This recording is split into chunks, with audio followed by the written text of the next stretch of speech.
Syederulun Direktur Eksekutif Rumah Politik Indonesia Fernando Mas menilai peluang menang Anies Baswedan amat kecil bila berpasangan dengan Ketua Umum Partai Demokrat Agus Harimurti Yudhoyono atau AHY di Pilpres 2024 mendatang.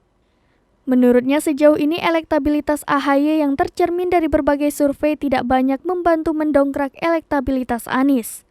Ia menyebut ketokohan AHY sebagai orang nomor satu di partai berlambang bintang Mercy dan memiliki latar belakang militer, tak lantas membuat masyarakat tertarik. Selain itu, lanjutnya Anies membutuhkan sosok yang bisa membantu dalam pemerintahan yang efektif. Sementara AHY sendiri tak punya pengalaman yang cukup dalam pemerintahan sehingga tidak akan efektif dan membantu. Ia mengatakan AHY belum memiliki pengalaman sebagai pejabat publik sehingga sangat diragukan akan mampu melakukan tata kelola pemerintahan yang baik.